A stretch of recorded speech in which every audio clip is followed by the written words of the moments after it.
First things first, I'm going to tell you every single reason for the high prices of the pump in one word. I was in the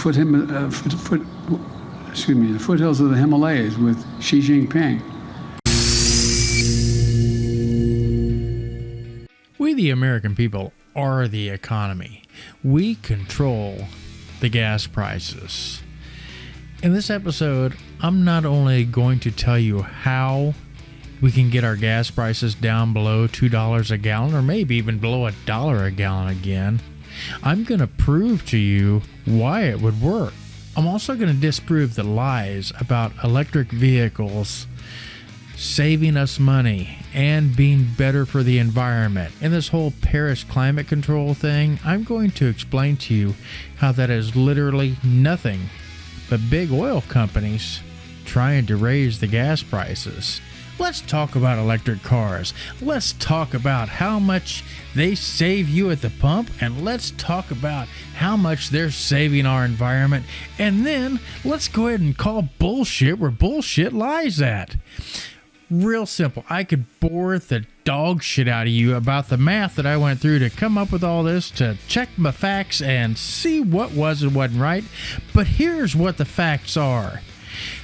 $32 is an average cost to fill a Tesla with electricity. That's at 75 kilowatt hours. That 75 kilowatt hours gets you a whopping 238 miles of travel. Now then, this is in a regular subcompact car. I don't know what you want to call it.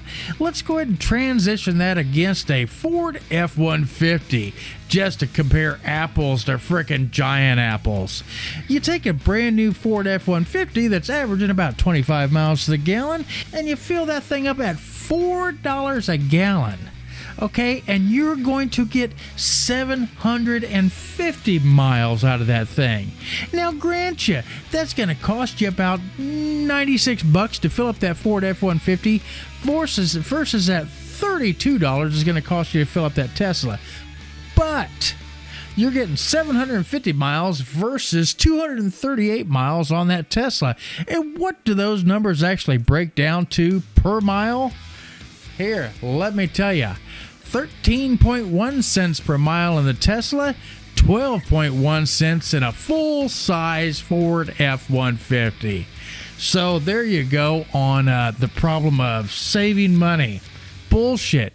Even if nothing else, let's call it dead even if nothing else. Still, a full-size truck to a mid-size car, no, it's not saving you any money.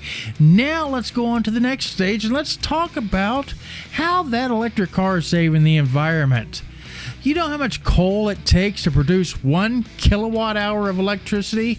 And before you guys out there start saying, hey, Mike, no, we're doing everything by the wind generators and everything else, ask the people over in California how much electricity they're going to be able to generate from their solar and their wind power while they're going through the rolling blackouts this summer trying to keep cool in their house, and know that there's not enough electricity to even fucking do that. Back to the more prevalent part of this. How much are we saving the environment by running these electric vehicles? I'll tell you how much. 1 pound of coal per every kilowatt hour. 1 pound of coal. That doesn't sound absolutely horrible until you figure that Tesla, well, at a full charge is 75 kilowatt hours. So we've now just taken that to 75 pounds of coal for one charge to go 238 miles. You know, let's take this just a little bit farther, okay? Let's do what everybody's wanting to do by the Paris climate change by the year 2030, and let's convert every vehicle in the U.S. to electric by the year 2030. Bullshit. You want to know why I say bullshit? Now, you take that on a global scale. Right now, there's 256 million vehicles on the road. 256 million. And just for an average, we're not even talking that some of those are big tractor trailers, some of those are cars, some motorcycles, this and that. You convert every single thing over to EV, and let's take it at the most fuel efficient rate that we know as of right now. And what is that? The 75 kilowatt hours.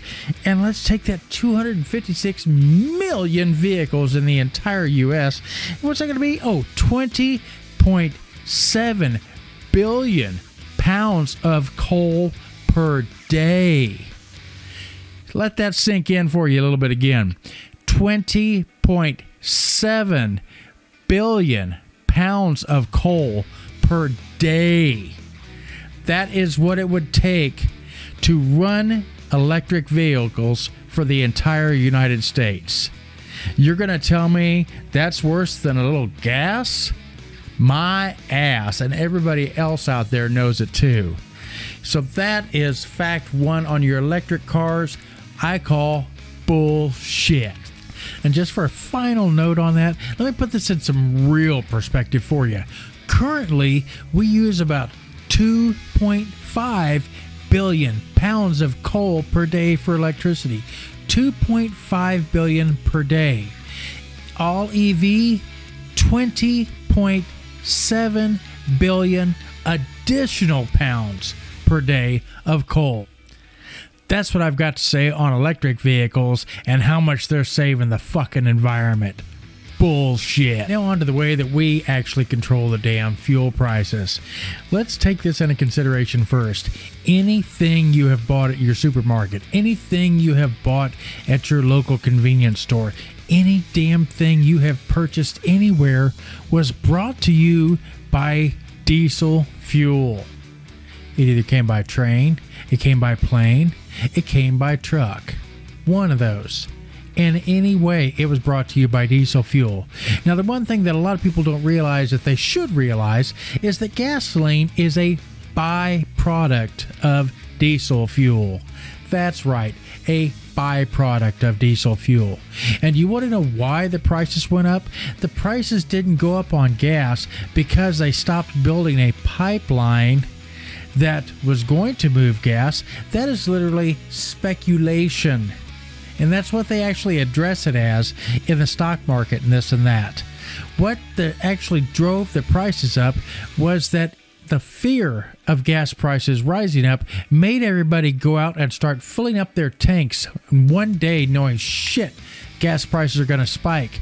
And what did they do? They drained the little bit of reserves that were there, thereby raising the price of gas from $20 a barrel to over $100 a barrel, just because somebody made an announcement that a pipeline was going to be stopped and that this was going to increase your fuel prices.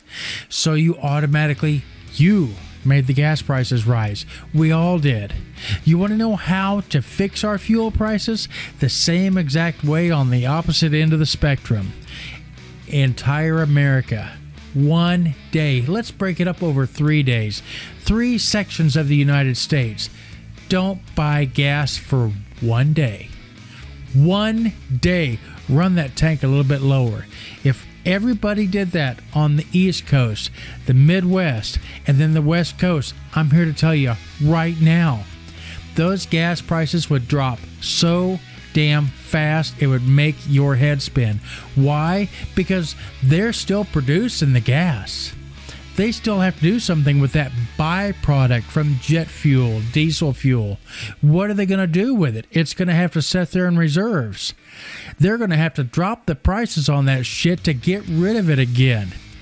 Mark my word, if the United States could come together, for God's sakes, share this video. This is something that, if it could get out there and everybody in the United States, and if we could get 80%, hell, 75%, of Americans on board to do this, man, gas prices would drop. There is no way around it. This is the exact same thing that happened back in the 70s. This is the exact same thing, hell, that happened back in 2001 when the damn planes hit the towers up there. Everybody thought the gas prices were going to go high. Everybody went out and bought up all that damn gas, even paying $5 a gallon back then. And that is when the gas conglomerates knew that people would pay $5 a gallon. It was because of these gas stations gouging people, and they said, shit, these people are still buying it. They knew right then and there, we got them by the balls. You know what, guys? Time to take our control back. Let's take the gas boys by the balls, and let's show them how to drop the price of oil back down to $20 a barrel, because they got so damn much and they can't move it fast enough. The reason this didn't happen under Trump, and the reason our gas prices stayed the same, he is a real estate mogul. Every other president goes into that damn White House, they're all paid off by oil boys. Every damn one. Trump, did he have a bad spot? Was it for the damn buildings and everything? You're damn right. But you know what? That didn't affect my pocketbook. I didn't give a damn. And I sure in the hell made the rest of us more money, because the gas prices go down, the price of everything else goes down. Man, don't listen to all this crap. Everybody's got it in their brains that, man, it's inflation. No, it's not fucking inflation doing this shit. It's the fact that now that diesel truck is now paying 3 times the price to bring your fucking milk to you. 3 times the price in fuel. Inflation don't do shit.